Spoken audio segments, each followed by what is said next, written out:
നമുക്കറിയാം. ലിപി ചേച്ചി എന്തുകൊണ്ടാണ് കോട്ടയം എടുത്തത്? പറ. അതായത് ചേച്ചിയെ സംബന്ധിച്ചിടത്തോളം മുന്നോട്ട് പോകുന്ന ജീവിതത്തിൽ ഞാനിപ്പോൾ പോകുന്നത് പോലെ പോയാൽ എൻ്റെ മക്കളുടെ ഭാവി ജീവിതവും അതിനോടൊപ്പം തന്നെ അവരെന്നെ നോക്കുമെന്ന് എനിക്ക് യാതൊരു ഉറപ്പുമില്ലാത്തത് കൊണ്ട് എൻ്റെ റിട്ടയർമെന്റ് ലൈഫും നന്നായിട്ട് പോകണമെന്നുള്ള ചേച്ചിയുടെ ആഗ്രഹം അല്ലേ? അപ്പോൾ അവിടെ എന്ത് ചെയ്തു? Urgency of the problem. ഇപ്പൊ ചെയ്തില്ലെങ്കിൽ 40s ഇത് ചെയ്തില്ലെങ്കിൽ മുന്നോട്ട് പോകുമ്പോൾ സമയം ഉണ്ടാവില്ല എന്ന് ചേച്ചിയെയും അഭിലാഷേട്ടനെ തിരിച്ചറിയിപ്പിച്ചപ്പോഴാണ് എന്തുണ്ടായത്?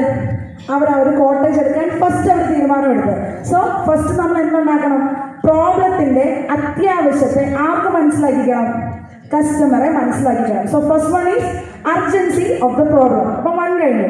രണ്ടാമത്തത് cost of not solving it. ഇത് ചെയ്തില്ലെങ്കിൽ അല്ലെങ്കിൽ ഈ പ്രശ്നത്തെ പരിഹരിച്ചില്ലെങ്കിൽ ഉണ്ടാകുന്ന കോസ്റ്റ്, വില എത്ര നമ്മൾ കൊടുക്കണം?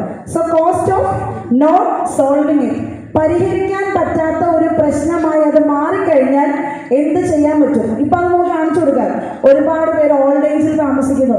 മക്കളുടെ അവരുടെ ലൈഫ്. ഇപ്പൊ എന്നെ സംബന്ധിച്ചിടത്തോളം കല്യാണം കഴിഞ്ഞപ്പോഴേക്കും എന്റെ ഫസ്റ്റ് പ്രയോറിറ്റി അത് മേബിളാണ്. അത് എന്തൊക്കെ പറഞ്ഞാൽ അത് അങ്ങനെ തന്നെ വരത്തുള്ളൂ. കാരണം എന്താ? പപ്പ, മമ്മി, ലിൻസൺ എന്ന് പറയുന്ന സർക്കിൾ എന്ന് പറയുന്നത് എനിക്ക് സെക്കൻഡ് സർക്കിളാണ്. സെക്കൻഡ് സർക്കിളാണ്. ഓക്കെ, ഫസ്റ്റ് സർക്കിൾ ആരാണ്? മേബിൾ തന്നെയാണ്. കാരണം എന്താ? അതാണ് ജീവിതത്തിന്റെ ഒരു യാത്ര എന്ന് പറയുന്നത്.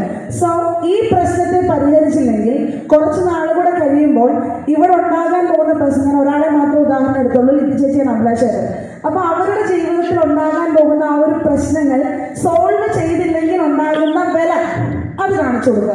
ഏതെങ്കിലും വഴിയോരങ്ങളിൽ കിടക്കുന്നതോ അല്ലെങ്കിൽ ചേച്ചിക്ക് ഇപ്പൊ ഏറ്റവും കൂടുതൽ റിലേറ്റ് ചെയ്യാൻ പറ്റുന്ന ഒരാളാണ് ചേച്ചിയുടെ അച്ഛനും അമ്മയും.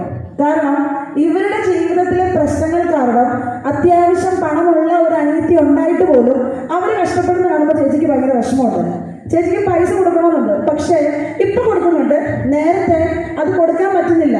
അപ്പോൾ അവരനുഭവിക്കുന്ന പ്രശ്നങ്ങൾ ചേച്ചിയുടെ കൺമുമ്പിൽ കാണുമ്പോൾ ദൈവമേ ഞാനും ഇത് അനുഭവിക്കണമല്ലോ എന്നുള്ള വില ആര് ചെയ്യണം? ആര് മനസ്സിലാക്കി കൊടുക്കണം?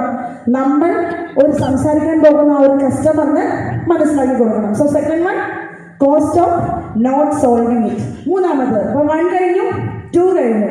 മൂന്നാമത്തതാണ് ട്രസ്റ്റ് ഇൻ യുവർ സൊല്യൂഷൻ. പ്രത്യേകം മനസ്സിലാക്കേണ്ട ഒരു കാര്യമാണ്, നമ്മൾ പ്രോബ്ലം ഒക്കെ പറഞ്ഞു കൊടുത്തു, പക്ഷേ ആ പ്രോബ്ലത്തിന് ഒരു സൊല്യൂഷൻ ഉണ്ടെന്ന് നമ്മൾ പറഞ്ഞു കൊടുത്തിട്ട് ആ സൊല്യൂഷൻ വിശ്വസിപ്പിക്കുക. Trust in